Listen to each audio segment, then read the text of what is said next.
नमस्कार मु मनोरमा महांती आईएमडी भुवनेश्वर पूरा ओडिशा राज्य वेदर ब्रिफिंग करुच्ची जदि देखिबा गत 24 घंटा रे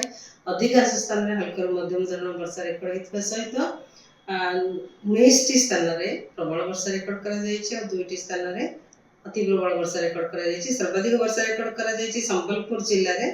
135 मिलीमीटर। और जब देखिबा वर्तमान गोटे लो प्रेशर एरिया जो थिला गोटे लघुचाप बनिथिला गांजेटिक वेस्ट बेंगल उपरे सेटा वर्तमान गांजेटिक वेस्ट बेंगल उपरे रहिछि और तार उच्चता रहिछि 7.6 किलोमीटर समुद्र पतन ठारू जोटा कि नॉर्थ वेस्ट वर्ड मूवमेंट करिवो। आउ गोटे फ्रेश लो प्रेशर एरिया संभावना सृष्टि होबार संभावना रहिछि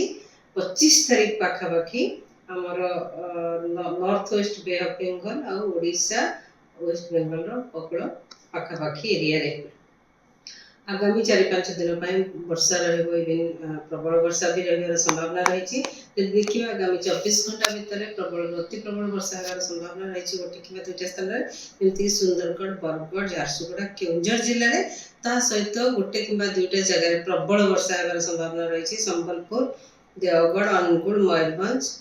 जिले में ता सहित राज्य अलग जिला गुड़िक गोटे कि 2टा स्थान में बिजुली घड़घड़ी सहित भी वर्षा होगार संभावना रही जिते झटका पवन 30 ରୁ 40 किलोमीटर पर आवर काली देखिए काली प्रबल वर्षा गोटे कि 2टा स्थान होगार संभावना रही जमीक कि मयूरभंज केउंझर सुंदरगढ़ झारसुगुड़ा जिले में ता पाखापाखि जिला गुड़िक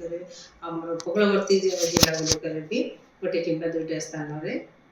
वर्षा सहित बिजुली घड़घड़ी और झटका पवन 30 ରୁ 40 किलोमीटर पर आवर संभावना रही। 24-25 तारीख रे भी प्रबल वर्षा गोटे कि 2टा स्थान रही संभावना रही जोटा कि मयूरभंज केउंझर सुंदरगढ़ झारसुगुड़ा जिले में ता सहित अलग जिला गुड़िक गोटे कि 2टा स्थान में वर्षा सहित बिजुली घड़घड़ी झटका पवन 30 ରୁ 40 किलोमीटर पर आवर संभावना रही। 26 तारीख रे 27 तारीख रे मध्यम वर्षा कंटिन्यू करिवो ता सहित 24-26 तारीख रे प्रबल वर्षा गोटे कि 2टा स्थान में संभावना रही मयूरभंज केउंझर बालेश्वर जाजपुर कटक केन्द्रापड़ा और जगतसिंहपुर जिले में। 27 तारीख रे प्रबल वर्षा रहिबो मयूरभंज और केउंझर जिले में एवं सुंदरगढ़ जिले में भी गोटे कि 2टा स्थान में प्रबल वर्षा रहिबार सहित बिजुली घड़घड़ी आ झटका पवन भी रही पारे किछि जगह चाषी भाई मान को विशेष ध्यान देवा दरकार। एबे वर्तमान 26, 27, 28 तारीख रे 29 तारीख रे भी वर्षा कंटिन्यू रहबो और 28 तारीख रे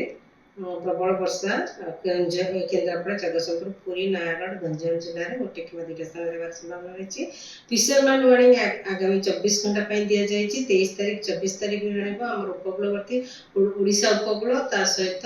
नॉर्थ उत्तर बंगोपसागर रे भी फिशर मत्स्यजीवी मान को जीवाक मना करा जायछि। स्कली वेदर रहबो वर्षा सहित पवन रहबो 35 to 45 kilometre per hour 10 to 55 kilometre per hour. जब देखिबा हमर वर्षा जो हेछि आज पर्यंत सीजनल रेन जो टोटल वर्षा हमर मानसून रो 803.3 मिलीमीटर हेछि ता सहित नॉर्मल वैल्यू हमर जोटा रहिछि कि 831 मिलीमीटर जहा पर कि वर्तमान भी डिपार्चर हमर अच्छी -3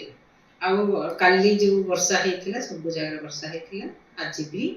अधिकांश स्थान में वर्षा। नमस्कार।